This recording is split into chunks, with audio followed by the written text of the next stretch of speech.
utoboe blaza, usiogope. Wanawake kulala kwenyewe tunalala kwa shida mwanangu. Blaza ndio maisha yenyewe ya mwanangu. Tunachapa mwenye hapo sisi ni wanaume blaza. Tutatoboa tupambane jamani, tujitie moja. Pambane. Mbona hapa ndo anaona starehe kabisa. Amelala hapa mwanangu. Hapo mbona unasogea na wewe unasogea kwa nini? Unajadili hapa hapo unazingua mwanangu. Yaani mnasikia wadogo zangu? Kiukweli familia zetu tunapaswa kuziombea.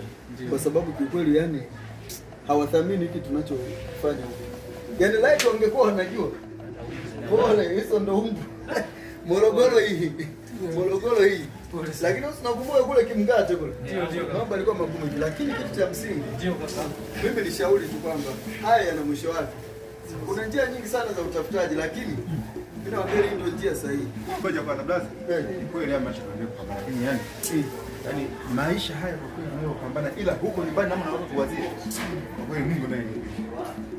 Sasa unashangaa ndio unapigiwa simu kwamba mke wako kule ameshika ugoni. Blaza, sikiliza na maneno blaza, amka.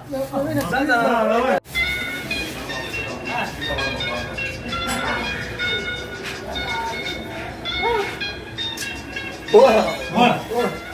Bwana hapa amepiga simu wife.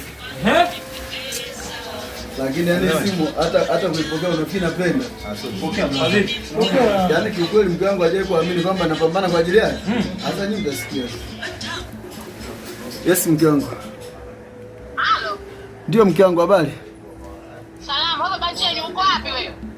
Mke wangu si nikwaga kwamba naenda kazini. Wewe mbona maana kazini mpaka sasa hivi jamani?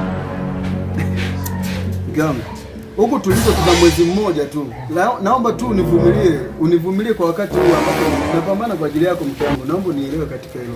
Sio kwamba nimekuja yaani tukuvumilie swala chao kwa unakula alafu na anataka huko, si ndio?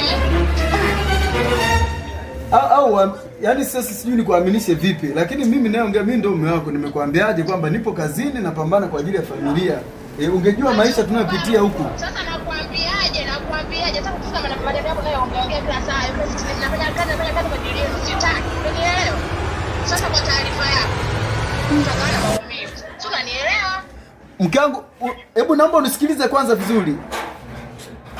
Halo? Nishakukatia simu. Bwana ndio kwa najua mwamba tunapolala. Ndio niko nasema. Wanawake wana shukrani. Tutapambana hapa tutafanya, lakini mimi ninachowaambia ndugu zangu, sisi tukaze. Kuna wakati tutabidi kutoboa. Lakini nikwambie brother, kwa wanasema hivi. Kosea vitu yani vitu vingine lakini sio kuoa. Unaona sasa mazingira. Sasa basi ndio mke wako sasa na watoto 6. Sasa watoto 6 kama kwa jamani tuende kulala.